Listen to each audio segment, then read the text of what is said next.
Assalamualaikum warahmatullahi wabarakatuh. Perkenalkan, nama saya Wika Rahmaleni dari jurusan Hukum Universitas Tidar dengan NPM 2340601137. Di sini saya akan mempresentasikan materi hukum adat tentang delik adat dengan nama anggota.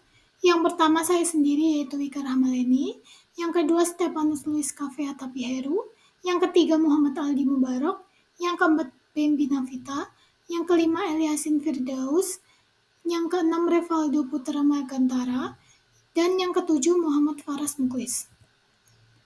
Pengertian delik adat. Delik adalah istilah hukum yang merujuk pada suatu perbuatan yang dilarang oleh undang-undang dan dapat dikenakan sanksi atau hukuman pidana. Adat adalah sistem, nilai, norma, kebiasaan, hukum, dan tata cara yang diwariskan secara turun-temurun dalam suatu masyarakat atau kelompok sosial. Sehingga delik adat adalah tindak pidana atau pelanggaran hukum adat yang merugikan masyarakat adat dan dapat diselesaikan melalui mekanisme hukum adat. Kemudian pembagian delik adat ada 5. Yang pertama delik perorangan, yaitu pelanggaran yang dilakukan oleh individu terhadap individu lain. Contohnya adalah pencurian dalam lingkungan adat. Yang kedua ada delik kemasyarakatan, yaitu tindakan yang mengganggu ketentraman atau keseimbangan masyarakat adat secara kolektif. Contohnya, perusakan tempat sakral atau situs adat. Yang ketiga ada delik kekeluargaan, yaitu pelanggaran terhadap norma dan kewajiban dalam lingkungan keluarga adat. Contohnya adalah penelantaran anggota keluarga. Yang keempat yaitu delik kehormatan. Delik kehormatan yaitu tindakan yang mencemarkan nama baik, martabat, atau kehormatan individu maupun kelompok dalam masyarakat adat. Contohnya adalah menghina pemuka adat. Yang kelima, delik kepercayaan, yaitu pelanggaran terhadap norma sakral dan kepercayaan spiritual masyarakat adat. Contohnya adalah menyentuh benda pusaka tanpa izin. Kemudian penyelesaian delik adat. Penyelesaian delik adat merujuk pada mekanisme penyelesaian pelanggaran hukum adat yang dilakukan oleh individu atau kelompok dalam suatu komunitas adat. Delik adat adalah perbuatan yang dianggap melanggar norma atau hukum yang hidup dan berlaku dalam masyarakat adat, yang biasanya tidak diatur dalam hukum negara secara formal. Penyelesaian dilakukan melalui mekanisme non-litigasi atau di luar pengadilan negara dengan mengedepankan prinsip musyawarah dan keadilan restoratif. A. Lembaga adat. Delik adat biasanya diselesaikan oleh tokoh atau lembaga adat seperti kepala adat, dewan adat, tua kampung atau negeri, tergantung sebutan lokal. B. Tahapan penyelesaian. Tahapan penyelesaiannya itu ada 4. Yang pertama, pengaduan atau pelaporan kepada kepala adat atau tokoh adat. Yang kedua, pemanggilan para pihak untuk dimintai keterangan. Yang ketiga, musyawarah adat, pihak yang berselisih dimediasi. Yang keempat, putusan adat, yaitu sanksi dijatuhkan sesuai hukum adat. Kemudian ada peradilan hukum adat. Yang pertama, pengertian peradilan hukum adat. Haidar Laujeng mendefinisikan peradilan adat yang dikembangkan adalah sistem peradilan yang lahir, berkembang, dan dipraktikkan oleh komunitas-komunitas masyarakat hukum adat di Indonesia dengan berdasarkan hukum adat di mana peradilan itu bukan merupakan bagian dari sistem peradilan negara. Jenis peradilan yang menerapkan hukum adat ada 3. Yang pertama, A. Peradilan pribumi, B. Peradilan desa, C. Peradilan swapraja. Kemudian dasar hukumnya yaitu Pasal 28I ayat 3 Undang-Undang Dasar 1945 yang berbunyi identitas budaya dan hak masyarakat tradisional dihormati selaras dengan perkembangan zaman dan peradaban. Kemudian ada Pasal 6 ayat 1 tahun 1999 tentang hak asasi manusia yang berbunyi, dalam rangka penegakan hak asasi manusia, perbedaan dan kebutuhan dalam masyarakat hukum adat harus diperhatikan dan dilindungi oleh hukum, masyarakat, dan pemerintah. Kemudian dasar hukumnya yaitu waktu berlakunya Undang-Undang Nomor 22 Tahun 1999 tentang Pemerintahan Daerah Pasal 101 yang berbunyi Salah satu tugas kepala desa adalah mendamaikan perselisihan masyarakat di desa. Kemudian, Undang-Undang Nomor 32 Tahun 2004 tentang Pemerintah Daerah mencabut Undang-Undang Nomor 22 Tahun 1999. Kemudian ada Undang-Undang Darurat Nomor 1 Tahun 1951 Pasal 1 Ayat 2B yang berbunyi, pada saat yang berangsur-angsur akan ditentukan oleh Menteri Kehakiman, dihapuskan segala peradilan adat, kecuali peradilan agama, jika peradilan itu menurut hukum yang hidup merupakan satu bagian tersendiri dari peradilan adat. Kemudian dasar hukumnya, Pasal 3A, Rechterlijke Organisatie, zaman Hindia Belanda, sistem peradilan yang diselenggarakan oleh hakim-hakim dalam masyarakat kecil-kecil, atau hakim desa yang diakui.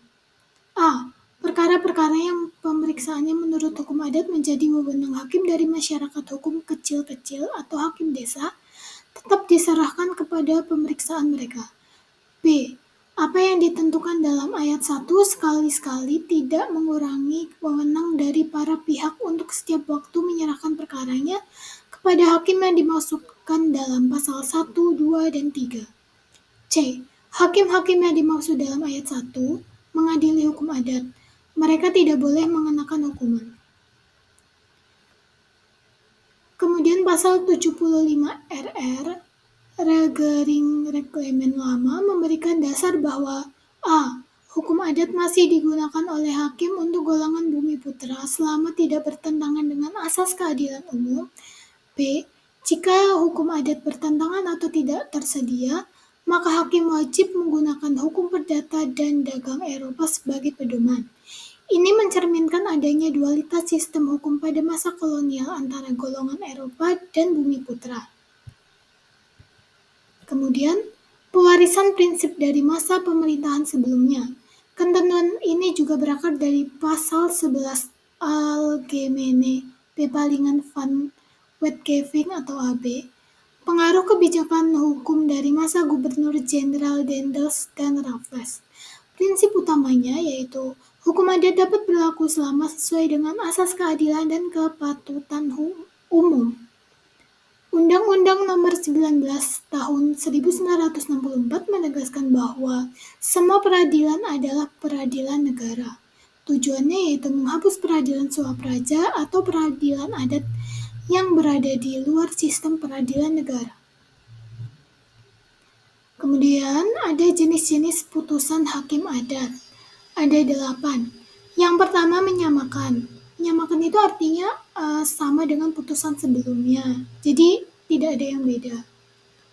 Yang kedua menyesuaikan, yaitu ikuti kaidah tradisional, alias menyesuaikan perkembangan zaman juga. Yang ketiga menyimpang, yaitu berbeda dari hukum adat. Yang keempat menyampingkan, yaitu mengesampingkan hukum adat. Yang kelima jalan tengah, kompromi dari kedua pihak. Yang keenam mengubah, yaitu kaidah lama diganti dengan kaidah yang baru. Yang ketujuh baru, kaidah baru menggantikan yang lama. Dan yang kedelapan adalah menolak, gugatan tidak dapat diterima. Kemudian ada sifat putusan hakim adat.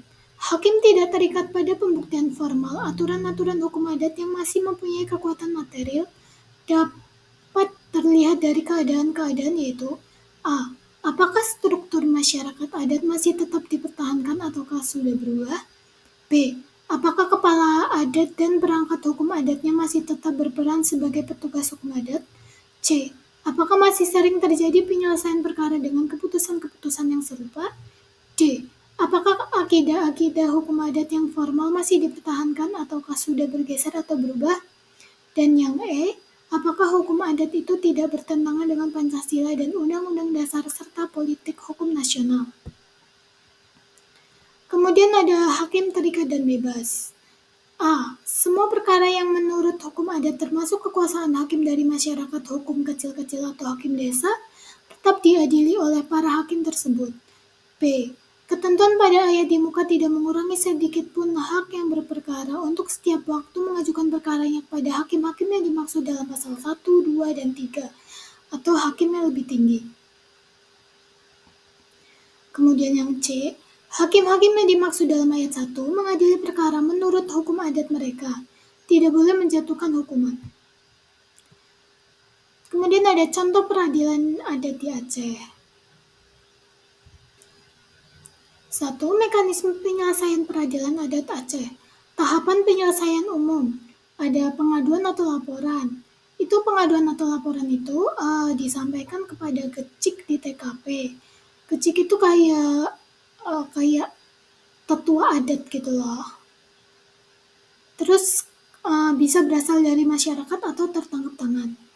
Kemudian ada pemilihan kasus, yaitu hukum adat tidak memisahkan pidana atau perdata, tapi dibedakan secara teknis. Kemudian yang kedua, penyelesaian sengketa perdata Aceh. Langkah-langkahnya itu ada pelaporan ke gecik, yaitu bisa dilakukan di rumah atau kantor atau menasah. Kemudian yang kedua ada penjajakan masalah, yaitu gecik cari klarifikasi dan keterangan. Jadi ini benar nggak nih masalahnya gitu. Terus yang ketiga ada sidang atau musyawarah gampong, yaitu di menasah hadir perangkat dan para pihak. Yang keempat adalah putusan musyawarah, yaitu mufakat damai sebagai tujuan utama. Dan yang terakhir adalah eksekusi putusan, yaitu dilaksanakan oleh gecik dalam prosesi adat, dan jika bila tidak puas dilanjutkan ke imam mukim. Kemudian ada Kemudian ini penyelesaian sengketa pidana di Aceh. Yang pertama ada tahapan prosedural itu ada pengamanan dan perlindungan, yaitu tanpa dipenjara.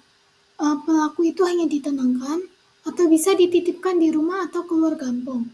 Yang kedua ada rapat persiapan, yaitu penyelidikan awal oleh gecik dan perangkat adat. Yang ketiga ada pemeriksaan terpisah, yaitu kedua pihak dipanggil terpisah, baru disatukan bila suasana sudah kondusif. Yang keempat itu ada sidang musyawarah, yaitu bukti lengkap, kemudian ada pembelaan dari pelaku, kemudian putusan. Kemudian yang terakhir ada eksekusi keputusan. Dalam upacara adat disepakati oleh semua pihak. Kemudian yang keempat ada bentuk eksekusi dan prosesi adat Aceh, yaitu ada penandatanganan naskah damai, ada pumat jaroya atau bersalaman damai, ada pusijuk atau ritual pembersihan, ada pembayaran denda atau ganti rugi, kemudian ada nasihat tokoh adat dan pembacaan doa. Kemudian ada jenis sanksi adat. Ini menurut Kanun nomor 9 tahun 2008 pasal 13. Itu ada jenis sanksi adatnya itu ada nasihat, teguran, permintaan maaf, sayam atau diat, denda, ganti rugi, pengucilan, pengusiran, dan pencabutan gelar adat. Kemudian ada ganti rugi non material.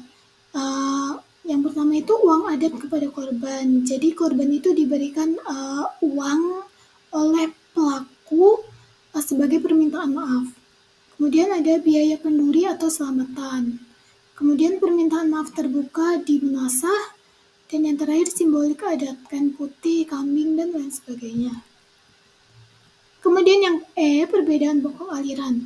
Perbandingan delik adat dan delik hukum nasional atau KUHP itu ada 3. Yang pertama dari sumber hukum. Kalau hukum adat, delik berdasarkan kebiasaan secara turun-temurun dari masyarakat. Kalau KUHP, delik berdasarkan undang-undang yang tertulis dalam hukum pidana material. Kemudian yang kedua ada dari sifat hukumnya. Sifat hukum adat itu tidak tertulis, lebih fleksibel, bergantung kepada nilai sosial masyarakat, kepastian hukum, tapi kurang terjamin, tapi ya sangat dihormati. Terus yang kedua, kalau KUHP itu sifat hukumnya itu tertulis, sangat legalistik, adanya kodifikasi, kepastian hukum yang lebih terjamin. Kemudian yang ketiga ada aparat penegak hukum. Kalau di hukum adat, dilakukan oleh tokoh atau kepala adat yang dipercaya dan dihormati. Kemudian kalau di KUHP itu dilakukan oleh orang yang berwenang seperti polisi, hakim, jaksa, dan advokat sebagai kuasa hukum. Kemudian ada ruang lingkup hukum delik adat. Lingkup hukum delik adat mencakup aturan hukum yang berasal dari norma-norma adat yang berlaku dalam suatu komunitas masyarakat. Delik adat berfungsi sebagai mekanisme penyelesaian sengketa dan pemeliharaan ketertiban sosial berdasarkan nilai-nilai budaya setempat. Dalam konsep hukum adat pidana nasional, beberapa aspek utama dalam lingkup hukum delik adat meliputi: 1. Sumber hukum. Delik adat bersumber dari hukum yang tidak tertulis yang diwariskan secara turun-temurun dalam masyarakat adat. 2. Jenis pelanggaran. Pelanggaran dalam delik adat bisa berupa tindakan yang dianggap mencederai keseimbangan sosial, seperti pelanggaran terhadap norma kesopanan, penghinaan terhadap pemimpin adat, atau pelanggaran terhadap aturan komunitas. Kemudian yang ketiga ada sanksi. Sanksi dalam delik adat biasanya bersifat sosial atau moral, seperti denda adat, pengucilan, atau kewajiban melakukan ritual pemulihan keseimbangan. Kemudian ada sistem terbuka. Pengertiannya itu, sistem terbuka adalah sistem hukum adat yang dapat menerima pengaruh luar, seperti hukum negara atau sistem hukum lain, selama tidak bertentangan dengan jiwa hukum adat, yaitu nilai-nilai prinsip keadilan lokal dan kearifan masyarakat. Sifat sistem terbuka, maksudnya sifat terbuka itu adalah fleksibel, mampu menerima norma luar seperti hukum negara atau tradisi lain. Untuk adaptasi dan relevansinya, sistem terbuka itu mampu menyesuaikan diri dengan perubahan sosial dan menjaga agar hukum adat tetap relevan di era modern. Syarat penerimaannya yaitu unsur luar harus sejalan dengan prinsip dasar hukum. Fungsi sistem terbuka itu ada 3. Yang pertama, menjaga relevansi hukum adat. Yang kedua, memperkuat solidaritas hukum. Dan yang terakhir adalah menciptakan keharmonisan antar sistem hukum. Oke, mungkin itu saja. Sekian presentasi dari saya. Mohon maaf kalau ada salah kata-kata. Ini mohon maaf soalnya mata saya lagi sakit, jadi tidak terlalu melihat dengan jelas. Jadi mohon dimaafkan kalau misalnya ada kesalahan kata-kata, baik kurangnya juga. Mungkin itu saja. Terima kasih. Wassalamualaikum warahmatullahi wabarakatuh.